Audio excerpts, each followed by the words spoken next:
सभी कमर सीधी कर लें, दोनों हाथ गोद में रखें। भाव ये करें कि आज गायत्री जयंती का जो पावन दिन है और इस संगठन का, इस गायत्री तीर्थ का ये 50वां वर्ष है, स्वर्ण जयंती वर्ष है।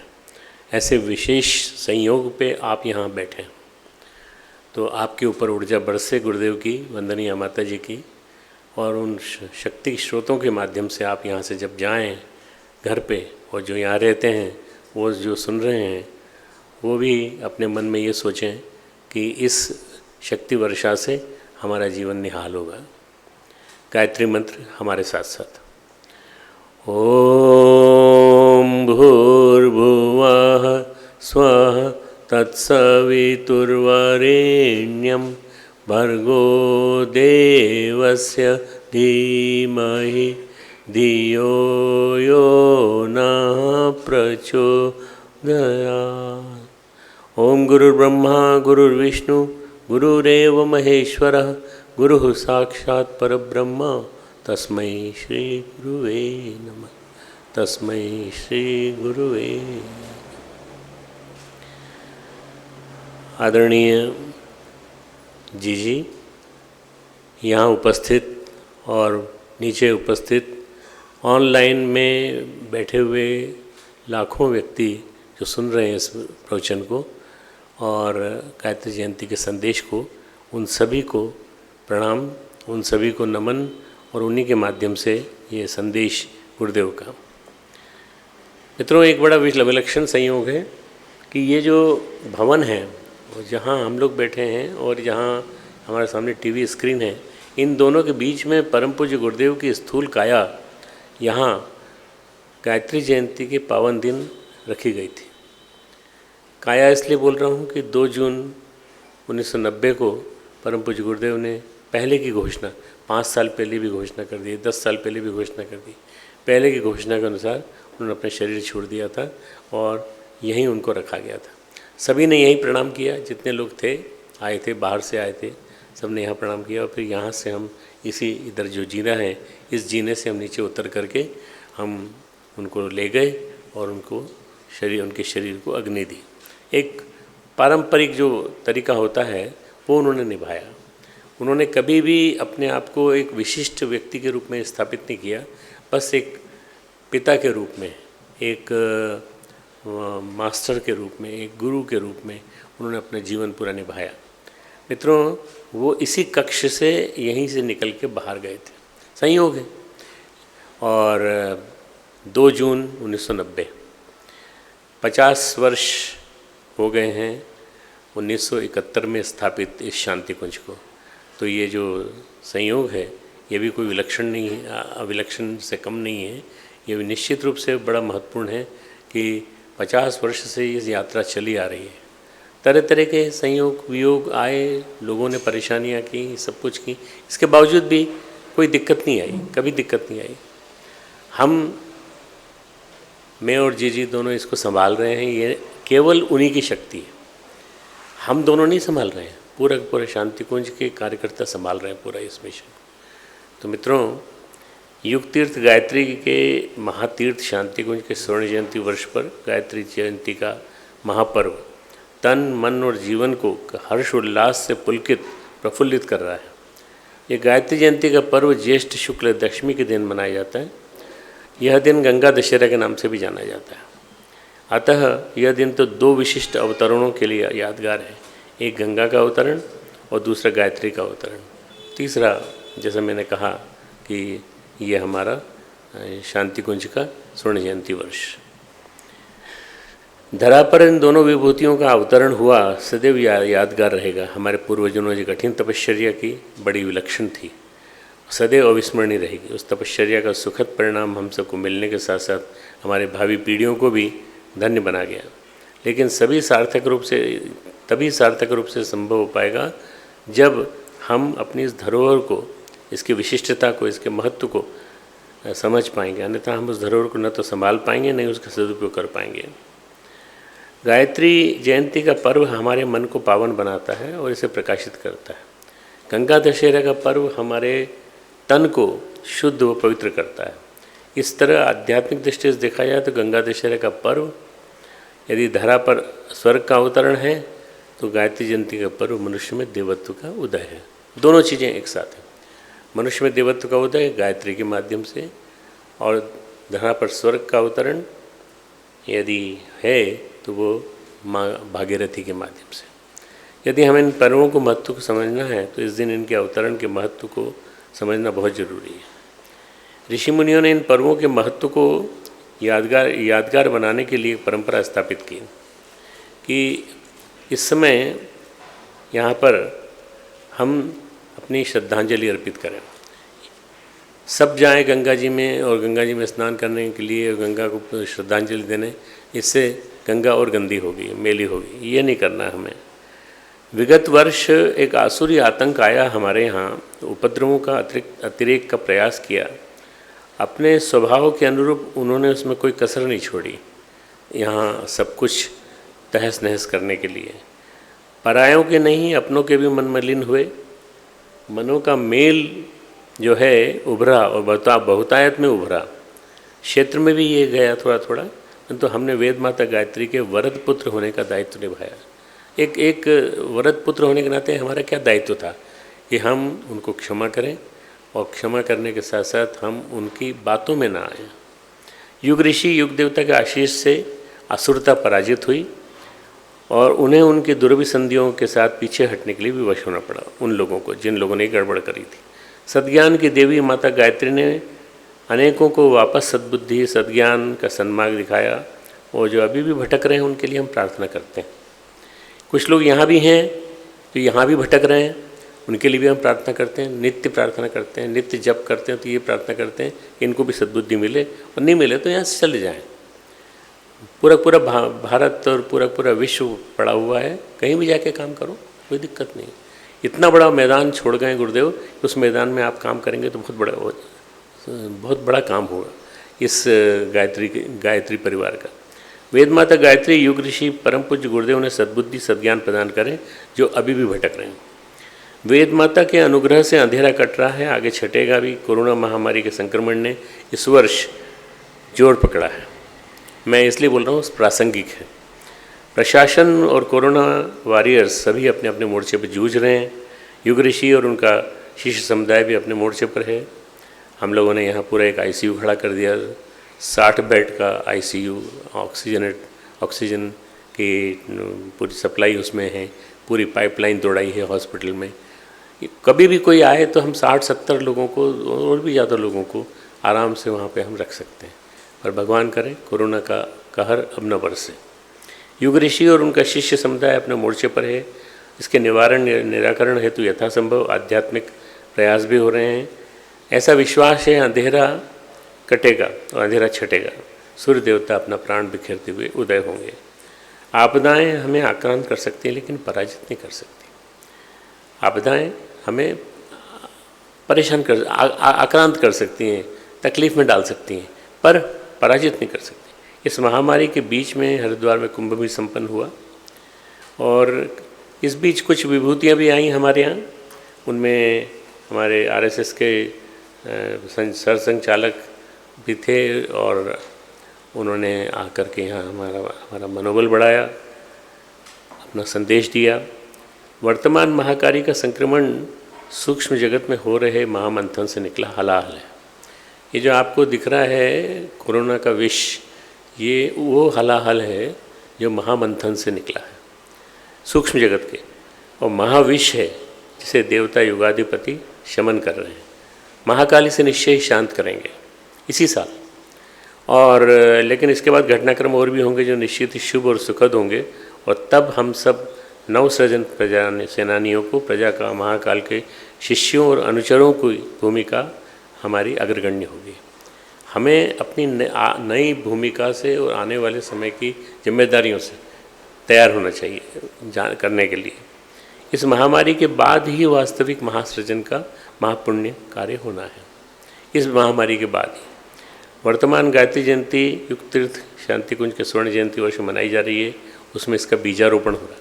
ये मान लीजिए कि हम बीजारोपण कर रहे हैं अभी, और इसको फिर एक विशाल वटवृक्ष के रूप में हम देखेंगे नवंबर के बाद। हम सब युग ऋषि की संतान हैं, शिष्य हैं। उपनिषदों का वाक्य है शृण्वन्तु विश्वे अमृतस्य पुत्रा, जिसे हमारे स्वामी विवेकानंद ने बहुत प्रचलित किया। हमारे सबके लिए हो है और हम सबके लिए मिलजुल कर पहले के पुरातन युग से किए गए महापुरुषार्थ को चरितार्थ करना है, साकार करना है। धरा पर गंगा अवतरण का श्रेय महर्षि भगीरथ और उनके पूर्वजों को आता है, और धरा पर ब्रह्म विद्या गायत्री के अवतरण का श्रेय ब्रह्मर्षि विश्वामित्र को जाता है। दो ऋषि जुड़े हुए हैं, दोनों राजा थे पर ऋषि बन गए बाद में। राजा भी ऋषि बनता है और ऋषि बन करके वो परिवर्तन लाने की कोशिश करता है। ये प्रक्रिया केवल भारत में ही होती है और कहीं नहीं। आप कहीं और देखें तो कहीं नहीं दिखेगी आप। और दोनों ने एक विशाल साम्राज्य के राजा थे, सुख सौभाग्य ऐश्वर्य यश से भरपूर उनका जीवन था। फिर आखिर ऐसी क्या जरूरत आ पड़ी कि अति कठिन समस्या के लिए उन्होंने अपना जीवन अर्पित कर दिया। भगीरथ के पूर्वजों की पीढ़ियाँ इस तप में लग गईं, खपती चली गईं। अंततः राजा भगीरथ ने इसको महर्षि भगीरथ बनकर इस तप को अपने अखंड तप से फलीभूत किया। कौन सी पीढ़ियाँ थीं जानना जरूरी है। मैं थोड़ी पीढ़ियों के नाम दूंगा, पूरी डिटेल नहीं बताऊंगा। राजा भगीरथ के पूर्वज इक्ष्वाकु वंश के थे। यह वही वंश था जिसने बाद में स्वयं भगवान राम ने जन्म लिया। भगवान श्री राम ने इक्ष्वाकु वंश से जन्म लिया और गंगधरा को असुरों के आतंक से मुक्त किया। भारतवर्ष की वंश परंपरा बहुत ही दिव्य है। इसका प्रमाण इक्ष्वाकु वंश है। ऐसा कहते हैं ब्रह्मा जी से मरीचि हुए, मरीचि के पुत्र थे कश्यप, कश्यप के पुत्र विवस्वान। विवस्वान का वर्णन भगवान कृष्ण के माध्यम से गीता में आता है, 4थे अध्याय में। अगर आप देखें, सूर्यवंश का आरंभ माना जाता है। विवस्वान के पुत्र मनु, और मनु के बाद 10 पुत्र उनके दूसरे पुत्र का नाम इक्ष्वाकु। अब मैं और डिटेल नहीं आता हूँ सीधा इनको राजा सगर के ऊपर आता हूँ, जो इनके 24वें रूप में आए थे। और राजा सगर अयोध्या के सूर्यवंशी पराक्रमी राजा थे। ऐसा कहते हैं कि राजा सगर ने एक बार अश्वमेध यज्ञ किया और उनके अश्वमेध घोड़े को देवताओं के राजा इंद्र ने पकड़ लिया। इस घोड़े को वो कपिल मुनि के आश्रम में जा कर के बांध के आ गए। और मालूम नहीं मित्रों, इस जो घोड़े की तलाश में राजा सगर के 60 लाख, ऐसा कहते हैं 60,000 पुत्र निकल पड़े। पुत्र नहीं होंगे तो उनकी प्रजा होगी। वो जानना चाहती होगी कि हमारे राजा का क्या हुआ, हमारे घोड़े का क्या हुआ, हमारा अश्वमेध का घोड़े का क्या होगा। राजा सगर के 60,000 पुत्रों की संख्या में उनकी प्रजा या प्रजा के मुख्य लोग भी हो सकते हैं, क्योंकि प्रजा की भी संतान का ही रूप होती है। कपिल मुनि के आश्रम में घोड़े को बंधा हुआ देखा तो आश्रम पर ही आक्रमण कर दिया उन लोगों ने। स्वाभाविक है, भावनाओं के प्रभावित हुई। और इसी समय तप में लीन कपिल मुनि की आंखें खुल गईं और उन्होंने आक्रमण का दृश्य देखकर अत्यंत क्रोधित हो गए। ज्वाला उठी आंखों से और उस ज्वाला में राजा सगर के 60,000 पुत्र या 60,000 प्रजाजन भस्मीभूत हो गए। इस तरह कपिल मुनि के श्राप से सारा के सारा उनका राज्य का जो जनशक्ति थी वो चली गई। तब राजा सगर के पुत्र अंशुमन ने कपिल मुनि से अपने पूर्वजों के उद्धार की प्रार्थना की। तो कपिल मुनि ने बताया, कपिल मुनि क्षमाशील थे। उन्होंने कहा भाई जो कुछ भी हुआ है वो तो मेरे क्रोध में आने कैसे हुआ है, क्योंकि उन लोगों ने वो यहाँ उत्पात मचाना चालू कर दिया था। अगर पवित्र गंगा का जल भस्म हुए सगर पुत्रों पर छिड़का जाएगा तो वे इन्हें मुक्ति दिला सकती है। ये कपिल मुनि ने इशारा किया उनको। अब श्राप केवल भस्म हुए सुगर पुत्रों पर नहीं था, बल्कि उस धरा पर भी था। केवल उस पर नहीं, आर्यावर्त की भूमि पर भी था, जिसमें इस देश को, धरा को, पूर्वजों को अभियान के मुक्त करने का प्रश्न था। और इसमें रहने वाली आकाश गंगा धरा पर लाने का प्रश्न था। आकाश गंगा यानी गंगा। और उसके तप से प्रसन्न होकर माँ गंगा धरती पर आ सकें। और उन्होंने, अंशुमान ने अपने पुत्र दिलीप को दिया। दिलीप ने तप किया और राज्य भी किया, पर अल्टीमेटली तप हेतु अंशुमान आजीवन तपते रहे। अंशुमान के बाद उनके पुत्र राजा दिलीप और दिलीप के पुत्र भगीरथ राज्य सौंपकर फिर तप करने के लिए चले गए। लेकिन राजा भगीरथ ने तप करने के लिए अपने पुत्र के पैदा होने की या उसके युवा होने की प्रतीक्षा नहीं की। वो जिस अवस्था में थे उसी अवस्था में राज्य का भार अपने मंत्रीगणों को सौंपकर और तप करने के लिए निकल गए। इक्ष्वाकु कुल के पूरे राजा अपने पूर्वजों को शाप मुक्त कराने के लिए तप करने के लिए प्रतीक्षारत थे हमेशा। जैसे उनके पुत्र युवराज योग्य होते थे वो तप करने के लिए चल देते थे। गंगा के अवतरण के लिए वो तप करते थे। गंगा आएगी तो गंगा के आने से हमारे जितने भी प्रजाजन हैं वो सब मुक्त हो जाएंगे। जैसे उनका बेटा युवा होता, उत्तराधिकारी सक्षम होता, वैसे वो कहते थे हम जा रहे हैं, हमारा उद्देश्य तो ये युवा गंगा का अवतरण है।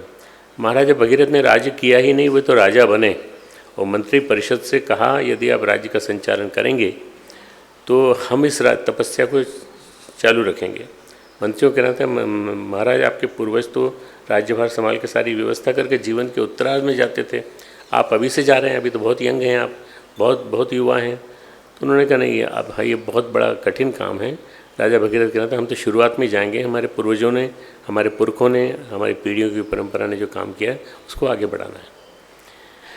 वे अविरल अखंड तप करते रहे जब तक उन्हें धरा पर माँ गंगा के अवतरण का आश्वासन नहीं मिल गया। उनको पता चल गया कि माँ गंगा आने के लिए तैयार है, लेकिन प्रश्न ये था कि धरा पर अवतरित होंगी तो माध्यम कौन बनेगा।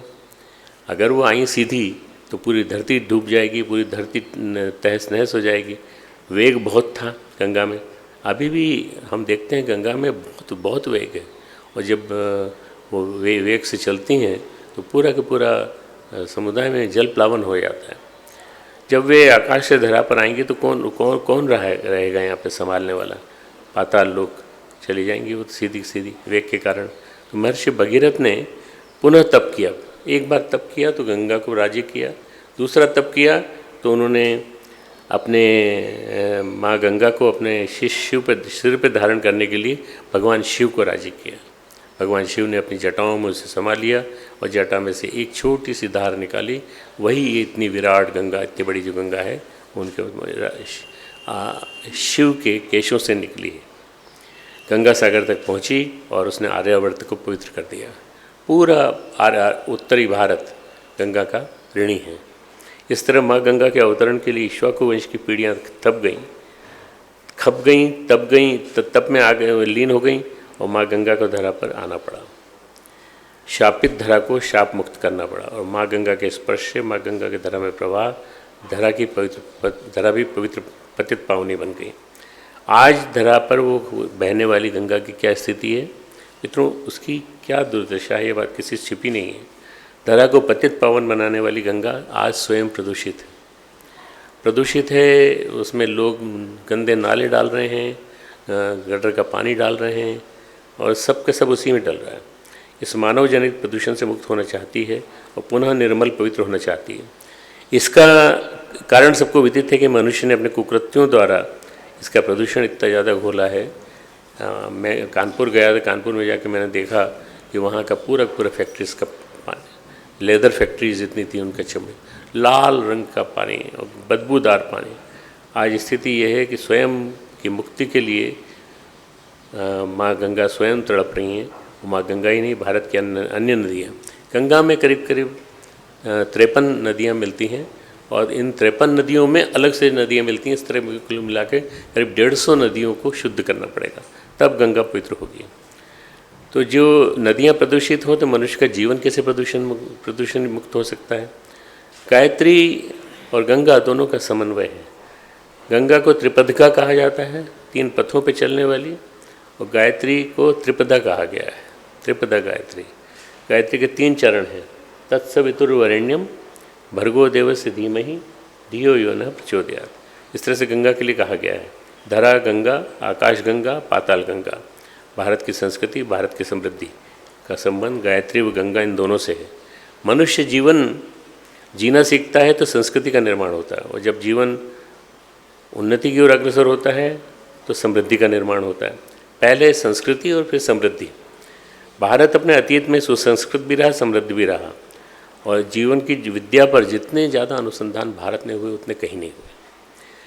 जब आत्मसाधना जब बाहर की ओर उन्मुख होती है तो मनुष्य में देवत्व का उदय बाहर की ओर होता है, बहिर्मुखी होता है। और जो संस्कृति और सभ्यता बनती है, समृद्धि बनती है, तो हम समझते हैं कि साधना से, तपश्चर्या से हम कहीं अधिक एकांत हो जाते हैं, तो कहीं अधिक समाज से अलग हो जाते हैं। गायत्री साधना इससे थोड़ी भिन्न है। लोग समझते हैं गायत्री साधना में लीन हो जाएंगे तो हम काम कब करेंगे? गायत्री साधना से जीवन के सब आयामों का विकास होता है। गायत्री साधना के हम कई परिदृश्यों में देख सकते हैं। जैसे हम विचार करते हैं गायत्री साधना है क्या। ओम भूर्भुवस्वः तत्सवितुर्वरेण्यम भर्गो देवस्य धीमहि धियो न प्रचोदयात्। ओम भूर्भुवस्वः व्याति, तत्सवितुर्वरेण्यम पहला चरण, भर्गो देवस्य धीमहि दूसरा चरण, धियो न प्रचोदयात् तीसरा चरण। ये जीवन साधना का मंत्र है, जीवन विद्या है। अगर किसी को इस संसार को नए सिरे से बनाना हो तो गायत्री मंत्र से बढ़िया कोई चीज़ नहीं हो सकती। वेदों ने इसके बारे में लिखा है, महापुरुषों ने इस महामंत्र का प्रचार प्रसार किया है। ब्रह्मर्षि विश्वामित्र की कथा गायत्री तंत्र मंत्र से गहराई से जुड़ी है। परम पूज्य गुरुदेव ने गायत्री मंत्र पर इतना विलक्षण साहित्य लिखा है जो कहीं नहीं मिलता। गायत्री मंत्र और गायत्री तंत्र दोनों पर गुरुदेव ने बड़ा विराट साहित्य का निर्माण किया। छोटी छोटी किताबें और बड़ी बड़ी किताब, बड़े महाकाव्य परम पूज्य गुरुदेव के द्वारा लिखे गए ग्रंथ जो हैं उनसे वाङ्मय बनाए। गायत्री साधना की कथा जीवन साधना है। मंत्र कई होते हैं, अनेक मंत्र हैं, हजारों लाखों मंत्र हैं भारतीय संस्कृति में, पर गायत्री मंत्र को महामंत्र कहा गया है। कई मंत्र ऐसे होते हैं इनको समझने की आवश्यकता नहीं होती, रटने से काम चल जाता है। सब अर्थ समझने की भी जरूरत नहीं, रटने से काम चल जाता है। और महापुरुषों ने, ऋषियों ने ऐसे मंत्र भी बनाए। पर कई मंत्र, जो गायत्री मंत्र में महामंत्र के सभी आयाम हैं, ऑल डायमेंशंस जो उसके अंदर हैं वो सारे हैं। जब तक आप मंत्र के सभी आयामों को नहीं समझ लेते, गायत्री के सम्यक अर्थ पर विचार नहीं कर लेते, गायत्री के अनुसार जीवन नहीं जी पाते, तब तक गायत्री सम्यक रूप से प्रतिफलित नहीं होती। हम तो हजारों साल से कर रहे हैं गायत्री, हमारे यहाँ देश में हजारों साल से गायत्री हो रही, फिर बदलाव क्यों नहीं हुआ? मैं तो कई वर्षों से कर रहा हूँ, मेरे पिताजी भी कई वर्षों से कर रहे थे, हमारे जीवन में कोई परिवर्तन नहीं आया, हमारे जीवन में कुछ नहीं हुआ। ये इसलिए हुआ कि आपने उनकी सभी डायमेंशंस नहीं समझे, आयाम नहीं समझे। गायत्री महामंत्र में 3 चरण हैं, 9 शब्द हैं, 24 अक्षर हैं। 3 चरण, 9 शब्द और 24 अक्षर। इन 3 चरणों का संबंध हमारे तीनों शरीरों से, स्थूल शरीर, सूक्ष्म शरीर, कारण शरीर। ऐसा कहा जाता है गायत्री मंत्र को कीलित कर दिया गया। मतलब ये कि बिना उत्कीलन किए आप इसको नहीं कर सकते। गायत्री को वशिष्ठ, विश्वामित्र, ब्रह्मा जी ने कीलित किया है। वशिष्ठ का कीलन, विश्वामित्र का और तीसरा ब्रह्मा जी का। इसका मतलब कीलित का मतलब ताला लगाया, ताला लगाया। घर में किसी खजाने में ताला लगाया जाता है तो ये नहीं खोल सकते। इसी तरह तिजोरी का सामान, तिजोरी का खजाना हम न पा पाएँ और तो ताला खोलना बेकार है। अनधिकारी के लिए, अपात्र के लिए प्रतिबंध है। अनधिकारी के लिए, अपात्र के लिए प्रतिबंध। जो अपने आज गायत्री जयंती है इसलिए आपको इन समझना बहुत ज़रूरी है। जो गायत्री उनके जीवन फलित होती है जो अपने चरित्र को संभाल कर रखते हैं, जिनके चरित्र में दृढ़ता होती है, मजबूती होती है, वो अपनी गायत्री का लाभ उठा सकते हैं। जिनका चिंतन पावन है वे गायत्री का लाभ उठा सकते हैं। चिंतन के परिष्कार के बिना, विचार के परिष्कार के बिना गायत्री का लाभ संभव नहीं है। कई लोग अपने जीवन को तो बदलते नहीं हैं और गायत्री मंत्र का जप करते हैं, तो गायत्री मंत्र का जप करने से वो शब्द शक्ति जो है उनकी, वो परिवर्तन नहीं कर पाती उनके जीवन को। गायत्री के शाप विमोचन क्रम में कहते हैं, ब्रह्मा वशिष्ठ विश्वामित्र शाप विमुक्ता भव, शाप से मुक्त हो जाए। गायत्री तुम हमारे आचरण को, हमारे चिंतन को, हमारे चरित्र को, हमारे व्यवहार को परखो, उसे स्वीकार करो, और अगर आप स्वीकार कर लेती हैं तो हमारे को बदल दो, हमारे जीवन को बदल दो। ब्रह्मा के, वशिष्ठ के, विश्वामित्र के शाप से हमको मुक्त कर दो। बार बार दोहराते हैं, शब्द नहीं है, ये गहरे अर्थ हैं। चिंतन की विकृति, चरित्र की विकृति और व्यवहार की विकृति। चिंतन, चरित्र, व्यवहार जब तक सुधरेंगे नहीं तब तक वास्तव में आपके जीवन में गायत्री फलित नहीं होगी। गायत्री कर्मकांड नहीं है। लोग बाग समझते हैं गायत्री कर्मकांड है। हम कर रहे हैं सब गायत्री में, महापुरुषण कर रहे हैं। गायत्री विचार चेतना है, भाव चेतना है। समय जब बीतता गया, भारत गायत्री के वरदानों से वंचित होता गया, तो भारत ने देश का गुलामी का दंश सहा, दुर्गति का अभिशाप सहा।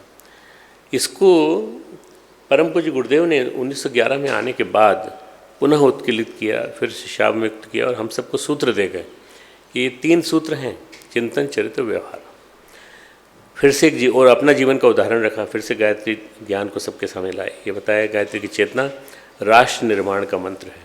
गायत्री साधना सूत्र तो है ही, गायत्री जीवन साधना का सूत्र है, गायत्री राष्ट्र निर्माण का सूत्र है, राष्ट्र के उत्थान का भी सूत्र है। अगर हमारा देश ऊंचा उठेगा तो गायत्री मंत्र के माध्यम से, मात्र कर्मकांड के सहारे नहीं, व्यक्तित्व निर्माण के बल पर। 3 शाप गायत्री के हैं। पहला वशिष्ठ का शाप, वशिष्ठ ऋषि, मैं अब कहानी नहीं सुना रहा हूँ इनकी, क्योंकि फ़ायदा कुछ नहीं है, सबको मालूम है आपको। दूसरा शाप विश्वामित्र का शाप, और तीसरा शाप ब्रह्मा जी का शाप। ब्रह्मा वेद के उद्गाता हैं, ब्रह्मा के मुख से 4 वेद प्रकट हुए, इनका चिंतन वेद की तरह पावन है। जैसे वेद होते हैं पावन, उसी तरह आपका चिंतन पावन है कि नहीं। इसके चिंतन में वेद की ऋचाएँ झंझनाती हों, बोलती हों और खनखनाती हों, वेदों के मंत्र और गीत उनमें से निकलती हों, तो उसे गायत्री फलित होती है। इसके परिणाम जीवन में तब आएंगे जब पहले जीवन साधना बने और चिंतन की व्यवहार में उतरे। आप मंत्र कितनी देर देर करते हैं हमें नहीं मालूम, हम नहीं जानते। आप बोलते रहिए कि हम 10 घंटे आरती गायत्री करते हैं, 20 घंटे करते हैं, हमें उससे मतलब नहीं। हमें 3 माला से मतलब नहीं, हमें 1 घंटे जब से मतलब नहीं, हमें 24,000 के अनुष्ठान से मतलब नहीं, 24 लाख के अनुष्ठान से मतलब नहीं। अच्छी बात है, पर साथ में चिंतन चरित्र व्यवहार की साधना आपने नहीं की तो कोई फ़ायदा नहीं। इसका एक उदाहरण मैं आपको सुनाता हूँ, मैं थोड़े छोटे से संक्षेप में सुनाता हूँ। परम पूज्य गुरुदेव के एक शिष्य थे बांदा के। वो शिष्य तो सभी अपने आप को गुरुदेव का शिष्य बताते हैं। गायत्री तपभूमि के निर्माण की बात चल रही थी, अखंड ज्योति संस्थान की गतिविधियाँ गायत्री तपभूमि संचालित होती थी। उन दिनों वे सज्जन पहुँचे गुरुजी के पास। इनका नाम था, गुरुजी के पास नाम था राम सिपाही तिवारी। अच्छे व्यक्ति थे, बांदा के रहने वाले थे। उस ज़माने में नाम इसी तरह से रखे जाते थे, थोड़ा बल दिखे, थोड़ा सा शौर्य दिखे तो राम सिपाही तिवारी। तिवारी जी बहुत अच्छे आदमी थे, बांदा के रहने वाले थे, रेलवे में ड्राइवर थे। उन्होंने गुरुजी से कहा, गुरुजी आपने गायत्री के 24 अनुष्ठान किए हैं, हम भी गुरुजी के आपके कहे अनुसार 24 महापुरुष करेंगे। गुरुजी बोले तो 24 मत कर बेटा, तो भी काम चल जाएगा, मेरे तप का अंश तुझे मिलेगा। पर वो माने नहीं। उन्होंने कहा नहीं गुरुजी हम तो करेंगे, एक या 2 नहीं, बल्कि हम तो 24 करेंगे। कर ले जैसी तेरी मर्जी। गुरुजी के मना करने पर भी उन्होंने गायत्री के 24 प्रश्न किए। गुरुजी क्या खाते थे उन्होंने पता लगाया, तो आलू और दही खाते थे कभी कभी, और बाकी जौ की रोटी। और वो तो जौ की रोटी वाला तो उनसे निभ नहीं पाया, पर उन्होंने आलू दही खाया, और आलू में दही मिला के खाते थे। ट्रेन में ड्राइवरी करते थे, लोग बड़ा सम्मान करते थे, लोग उनके चरण स्पर्श करते थे। कौन? सामान्य ड्राइवर थे, लेकिन रेलवे का DRM उनके पैर छूता था, पंडित जी के पैर छूता था। 24 प्रश्न धीरे धीरे पूरे किए। गुरुजी आपने तपोभूमि बनाई, मैं भी तपोभूमि बनाऊंगा बांदा में। अरे बेटा तुम मत बना तपोभूमि, मैंने बड़ी मुश्किल से बनाई है और इसमें तप का अंश है। गुरुजी आपने अखंड दीपक स्थापित किया, हम भी अखंड दीपक स्थापित करें। गुरुजी ने कहा ये दोनों काम मत कर, पर उन्होंने दोनों काम किए, नकल की उन्होंने गुरुजी की। पहली पत्नी का गुरुदेव की देहावसान हो गया था, सरस्वती देवी का, तो राम सिपाही तिवारी की भी पहली पत्नी चली गई। गुरुजी ने दूसरी, तो वो राम सिपाही तिवारी गुरुदेव के पास जाके कहते हैं गुरुजी जैसा आपके जीवन में हुआ ऐसा मेरे जीवन में भी हो रहा है। मेरे जीवन में भी इसी तरह से मेरी पत्नी भी चली गई, आपकी भी चली गई। मैं दूसरी शादी, गुरुजी आपने दूसरी शादी की, मैं भी दूसरी शादी करूँगा। बोले तू क्यों करेगा? मत कर, साधना कर, तपस्या कर, दूसरी शादी मत कर। हमको तो हमारे गुरु ने कहा है इसलिए हम कर रहे हैं। तेरा गुरु जो है हम हैं, तो हमारी बात मान। गुरुजी की बातों का अनुसरण नहीं कर पाए राम सिपाही तिवारी, बाहरी चीज़ों का अनुसरण करते रहे, गायत्री साधना फलित नहीं हो पाई। थोड़े दिन प्रभाव परिणाम रहा और उनका जीवन दुर्गति को प्राप्त हुआ, बहुत परेशानी में आ गया। गुरुजी ने कहा बेटा गायत्री साधना मंत्र रटने का नाम नहीं है, रटनती रटनती रटनती रटन नहीं, जीवन साधना का नाम है। चरित्र को, चिंतन को, व्यवहार को तपाने का नाम है। मंत्र कितने रटे इससे कोई मतलब नहीं। राम सिपाही तिवारी का अंतिम समय बड़ा दुखद रहा। गायत्री साधना तो उन्होंने की, गायत्री के तेज को धारण नहीं कर पाए, तेज को धारण नहीं कर पाए। तत्सवितुर्वरेण्यम भर्गो देवस्य धीमहि। हम ऐसी पात्रता विकसित करें कि हमारे चरित्र चिंतन व्यवहार में प्रभु का तेज आ सके। धियो यो न प्रचोदयात् में हम सन्मार्ग में जाने के लिए संकल्पित होते हैं। श्रेष्ठता का वर्ण न हो, तेजस्विता का वर्ण न हो, धारण न हो, और हम सन्मार्ग के लिए संकल्पित न हो। 3 चरणों के 3 अर्थ, तभी हमारे जीवन में गायत्री मंत्र आ सकता है। गायत्री की प्रतिमा यज्ञोपवीत होती है, हमने पहन रखी, आपने पहन रखी, कईयों ने पहन रखी। यज्ञोपवीत में 3 लड़े होती हैं, हर लड़ में 3 लड़क गुथे होते हैं। यज्ञोपवीत के बाहर एक गांठ होती है, उसमें 3 गांठें होती हैं। जो पहली गांठ होती है वो ओंकार है, तो 3 गांठें होती हैं। गांठ के बाद जो गांठ होती है जहाँ से धागा जुड़ता है, यज्ञोपवीत समाप्त होता है। भूर्भुवस्व, देह, प्राण और मन। जो गायत्री के यज्ञोपवीत के 3 धागे होते हैं वही 3 पद हैं, और ये इन्हीं में से जो 3 धागे जुड़े रहते हैं इन गायत्री यज्ञोपवीत के 9 गुण हैं। ये गायत्री के 9 गुण हैं। जब जनकपुरी में भगवान श्री राम जी का परशुराम जी संवाद होता है तो उस समय परशुराम जी अत्यंत क्रोध में होते हैं। भगवान श्री राम उनको स्मरण दिलाते हैं, भगवान आप तो गायत्री साधक हैं, आप तो ब्राह्मण हैं। वो कहते हैं 9 गुण परम पुनीत तुम्हारे, देव 1 गुण धनुष हमारे। भगवान आपके तो 9 गुण हैं, आप तो 9 गुणों संपन्न हैं। गायत्री के 9 शब्द आपने आत्मसात किए हैं, हमारा तो 1 ही गुण है। और गुण का एक ही तात्पर्य है कि आपके जीवन में एक क्वालिटी आई कि नहीं। सद्गुण और गुण का अर्थ है सूत्र धागा। आपने जो गायत्री को धारण किया है, गायत्री की साधना की है, हम तो क्षत्रिय हैं, एक ही धागा धारण किया है, पर एक तो धनुष हमारे और धनुष की डोरी और आपका 9 गुणधारी। गायत्री के 24 शब्द थे। गायत्री की 24 शक्तियाँ हैं। गुरुदेव ने महाब्रह्म वर्चस्व में 24 शक्तियों की स्थापना की। हम लोग थे उस समय प्राण प्रतिष्ठा के समय में 1978 79 1978-1979 में ये स्थापना हुई थी। और मैं यहाँ अभी गया था शांति कुंज जी के से लेकर। 24 महाशक्तियाँ, 24 ग्रंथियाँ उपत्यकाओं में मनुष्य के शरीर में समाहित हैं। अगर गायत्री का दर्शन, गायत्री का तत्व चिंतन हमारे जीवन में है तो गायत्री फलित होगी, अन्यथा हम गायत्री को रटते रह जाएंगे। रटते रटते कई लोग चले गए, लाभ मिला उनको, हाँ 5%, परंतु यदि वो जैसा किया था उन्होंने करते तो 90% लाभ मिलता। गायत्री का उत्कीलन करेंगे तो गायत्री प्रतिफलित होगी। गायत्री के सूत्रों को षट संपत्ति के साथ शील, संयम, सदाचार को अपनाएंगे तो गायत्री फलित होगी। हम गायत्री के 24 अक्षर, 24 ग्रंथियों को जागृत करने वाले होंगे। हम समस्त शक्तियों के केंद्र बन सकते हैं यदि हम सही ढंग से करेंगे। हमारी जीवन साधना सही होगी। जीवन जैसे जैसे सत्ता चला जाएगा, हमारी जीवन साधना जैसे जैसे बढ़ेगी, जैसे जैसे जीवन परिष्कृत होगा, वैसे गायत्री हमारे जीवन में सिद्ध होगी। आप कभी आश्चर्य करते होंगे कि किसी की गायत्री सिद्ध हो गई, किसी की नहीं हुई। क्यों नहीं हुई? क्योंकि उसका कारण ये है कि उन्होंने अपने जीवन में उन सब चीज़ों को उतारा नहीं। गायत्री को गुरुदेव ने विचार क्रांति का सूत्र बताया। विचार क्रांति का सूत्र है, चिंतन सुधरे जीवन सुधरे, चिंतन सुधरेगा जीवन सुधर जाएगा। ये विचार क्रांति का दर्शन है, विचार क्रांति का सूत्र है। इसी में गायत्री के 3 चरण हैं। सत्कर्म हो और हम किसी के कहने से, किसी की प्रेरणा सत्कर्म करते हो तो हम सत्कर्म के मार्ग से टिक सकते हैं, लेकिन अगर सद्विचार हैं तो हम सत्कर्म बने रहेंगे। गायत्री साधना में विचार क्रांति का दर्शन है, और गायत्री से मनुष्य में देवत्व का अवतरण होता है। हमारा राष्ट्रीय जीवन, हमारी संस्कृति निश्चित रूप से समृद्ध होती है, और बाहरी जीवन के लिए गंगा भारत की जीवन रेखा है। गंगा हमारी आस्थाओं में, हमारी संस्कृति में बसती है। आज जब पुराणों में कहा गया कि जब घोर कलयुग आएगा तो गंगा सूखने लगेगी, गंगा विलुप्ति के कगार पहुँच जाएगी, प्रकृति विक्षुब्ध हो जाएगी। आज आप देख सकते हैं कि गंगा की स्थिति अच्छी नहीं है, कहीं कहीं सूखती चली जा रही, कहीं कहीं बहुत छोटी सी धारा चल रही है। गंगा में प्रदूषण की मार पड़ी है। ऐसा नहीं गंगा प्रदूषित हो रही, गंगा में प्रदूषण बहुत बाद में आया है। पहले हमारा जीवन प्रदूषित हुआ है।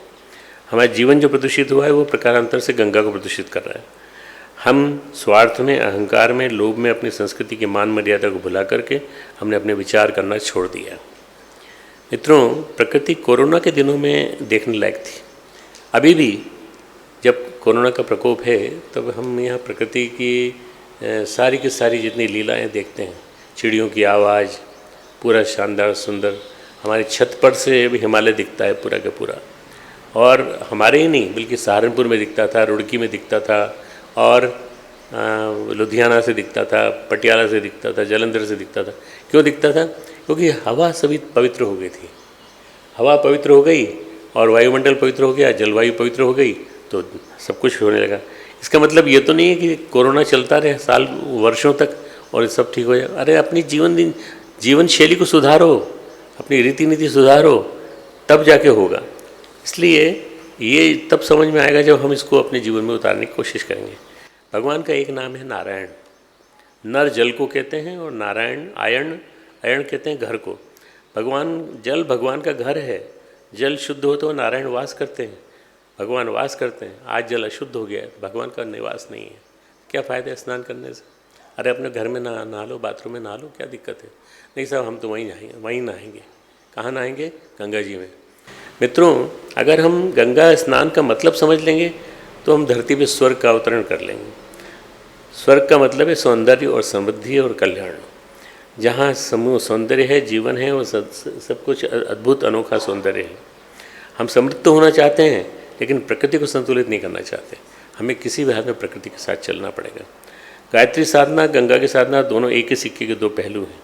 भगवान सूर्य हमारे जीवन में पवित्रता का, प्रखरता का प्रतीक है। सविता के साथ संयुक्त है गायत्री। सविता और गायत्री साथ साथ सविता का वर्णन करते हैं, सविता के तेज का वर्णन करते हैं। भगवान शिव के साथ संयुक्त है गंगा। और हर हर गंगे कहते हैं हम, तो यूँ नहीं होगा। जैसे सर्वसमर्थ गायत्री साधक होंगे, उतनी क्षमता से, उतनी सामर्थ्य से हम गंगा को शाप मुक्त कर सकेंगे।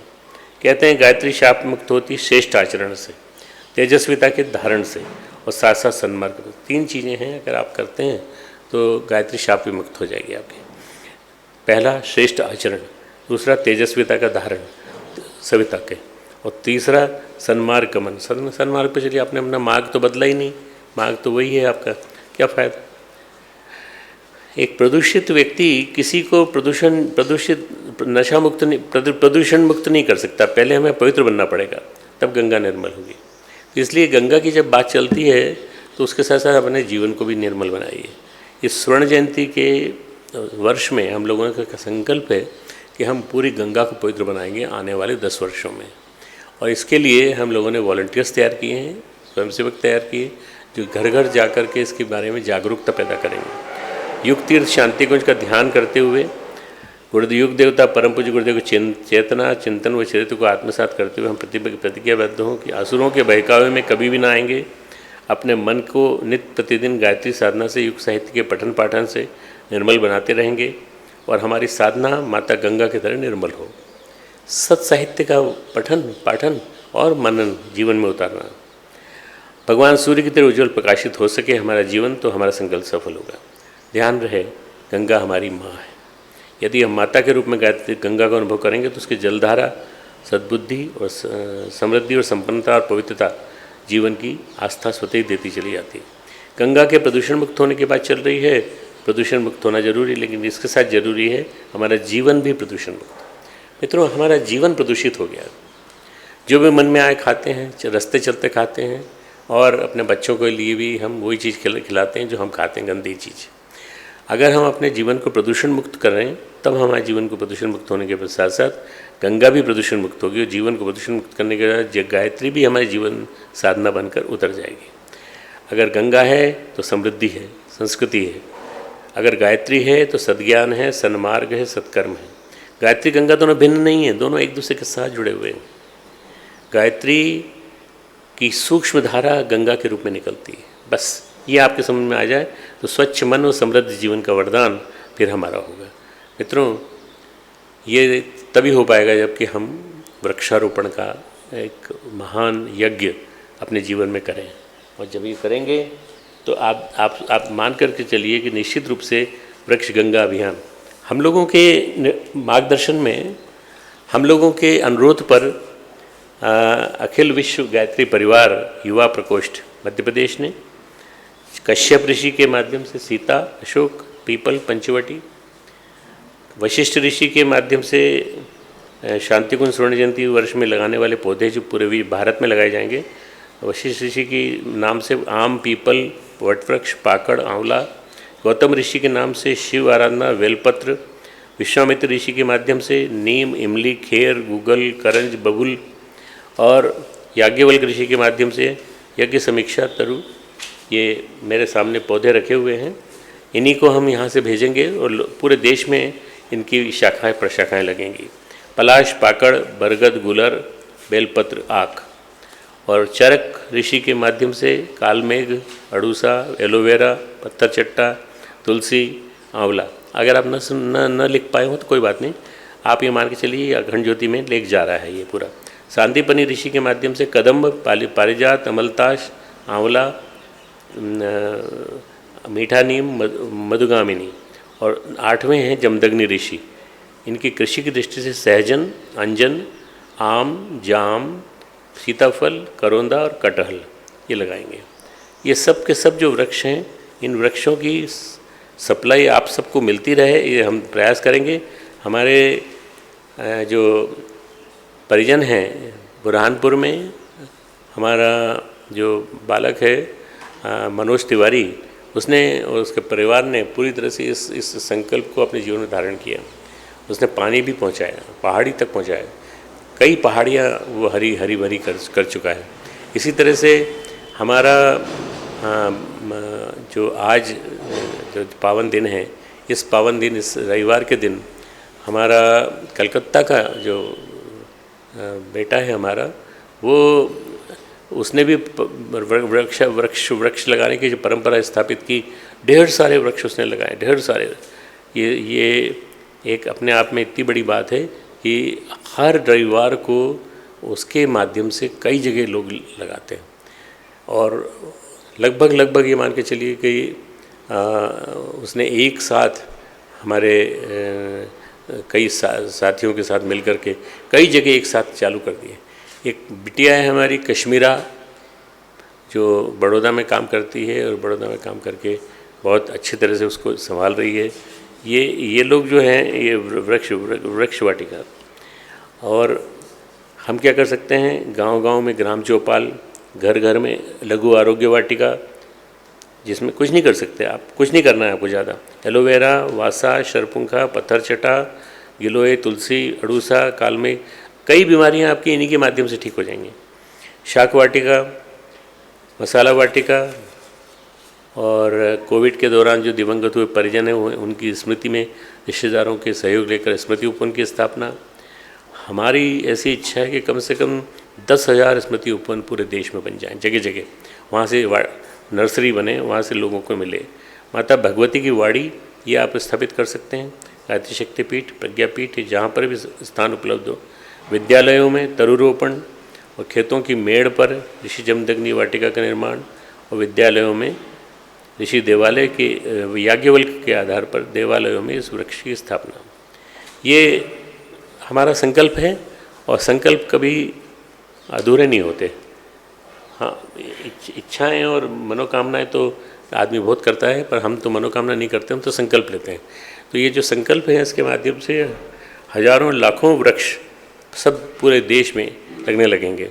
इससे क्या होगा, इससे जल का संचय होगा, नदी में पानी जाएगा, और नदी का पानी ही गंगा में जाके मिलता है।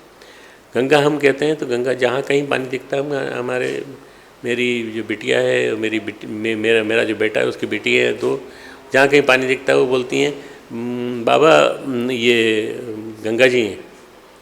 चिन्मय जो हमारा छोटा बेटा है, वो जब छोटा था तो वो जगह जगह बोलता था पानी को कि ये गंगा जी हैं, गंगा जी। वास्तव में गंगा जी, हमारे देश में गंगा के बारे में ये मानसिकता है।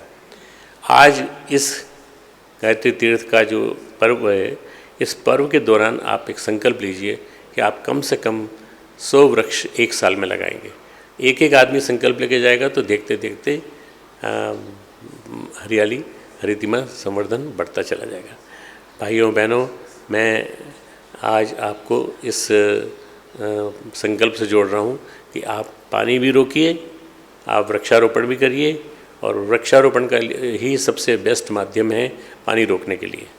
नदियों को भी साफ़ करिए, और नदियों में जागरूकता पैदा करिए कि नदियों को प्रदूषित नहीं करना चाहिए। गायत्री जयंती हमारे चिंतन, चरित्र, व्यवहार की परिमार्जन की प्रक्रिया के लिए संदेश लेके आई है, और यही हमारे लिए संदेश लेके आई है कि हम कैसे पानी को शुद्ध कर सकते हैं, कैसे वृक्षों की हरितिमा। आप अगर आपको ऐसा लगे कि आप अपने घर से, अपने उत्तर भारत के किसी भी स्थान से आप हिमालय देख सकते हैं, तो मैं बताता हूँ आपको तरीका। हवा को पवित्र बनाइए, हवा में प्रदूषण बंद करिए। हवा का प्रदूषण, वायु प्रदूषण बहुत ज़्यादा हो रहा है, और ये बहुत परेशानी पैदा करेगा। आने वाले दिनों में इसकी वजह से अनेक नई बीमारियाँ आएंगी। मित्रों, मैं चिकित्सक हूँ प्रोफेशन से, तो मैं सबको ये कहता हूँ, भाई बीमार क्यों होते हो, और ये बार बार तुमको ये क्यों पहनना पड़ेगा। मोदी जी कहते हैं एक मास्क जरूरी है, मास्क जरूरी। मैं कहता हूँ मास्क ज़रूरी है, अभी ज़रूरी है क्योंकि अभी कोरोना फैल रहा है, पर इसके बाद कोरोना चला जाएगा। इसके बाद एक दिन का कल विराम मिला, कोरोना से मुक्ति मिली, तो हरिद्वार की जितनी दुकानें थीं सब भरी हुई थी लोगों से। कोई डिस्टेंसिंग नहीं, कोई सोशल डिस्टेंसिंग नहीं। केवल हरिद्वार नहीं, दिल्ली में, देहरादून में, सहारनपुर में, सब जगह भयंकर भीड़। क्यों? भूखे मर रहे थे क्या? क्या हो गया था? घर में खाना नहीं था? दाल चावल नहीं खा के रह सकते? क्यों पागल की तरह से भागे जा रहे हो दुकानों पे, और दुकानों पे जाके चाट खा रहे हो, समोसे खा रहे हो और ये सब खा? क्या ज़रूरत है इन सब चीज़ों की?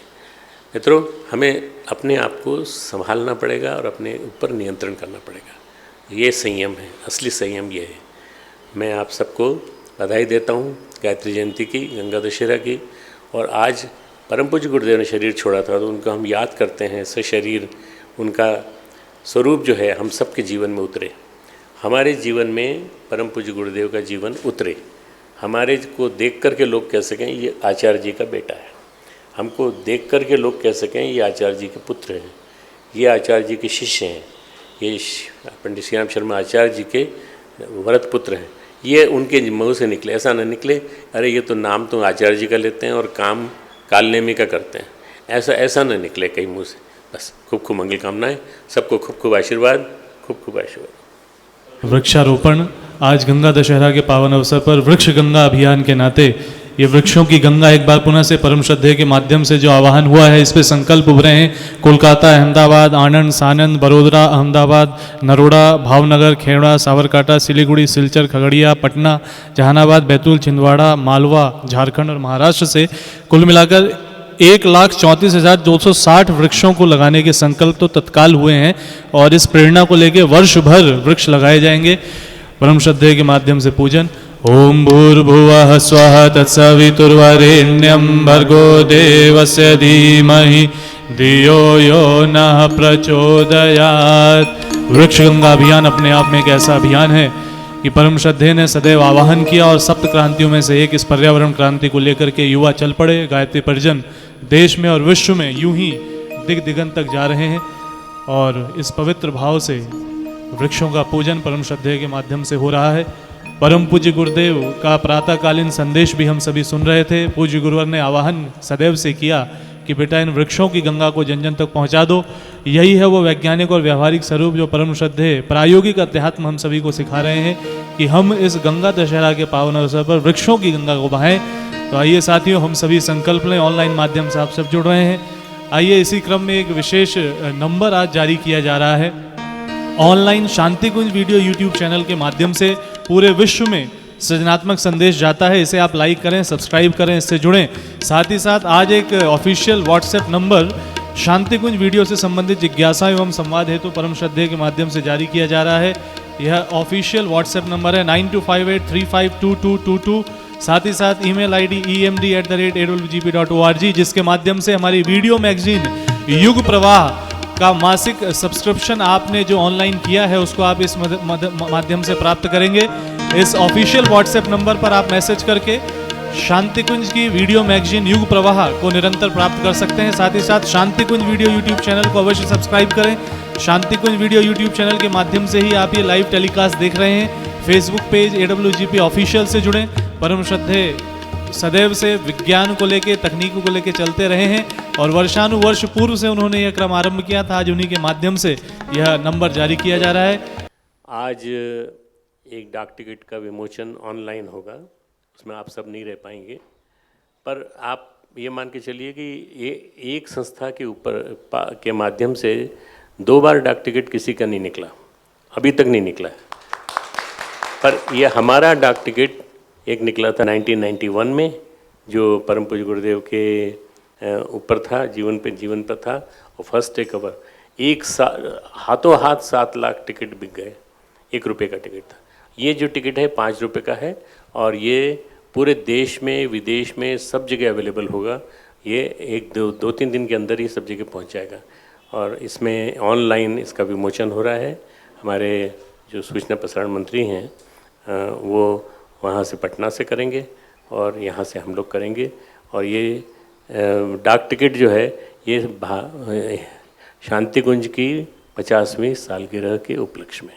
आपकी जीजी बैठी थी यहाँ पे अभी, और आपकी जीजी और हमने 50 साल शादी के पूरे कर लिए। 1971 में ही हमारी शादी हुई थी, और गुरुदेव माता जी की कृपा से उनके आशीर्वाद लेकर के हमने ये पूरा काम किया। आगे भी करते रहें, ऐसी आप हमें ऐसा आशीर्वाद आप लोग दीजिए हमें।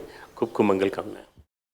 हमारे YouTube चैनल शांति कुंज वीडियो गायत्री परिवार को सब्सक्राइब करें एवं बेल आइकन जरूर दबाएं ताकि गायत्री परिवार की विभिन्न गतिविधियों की जानकारी आपको मिलती रहे।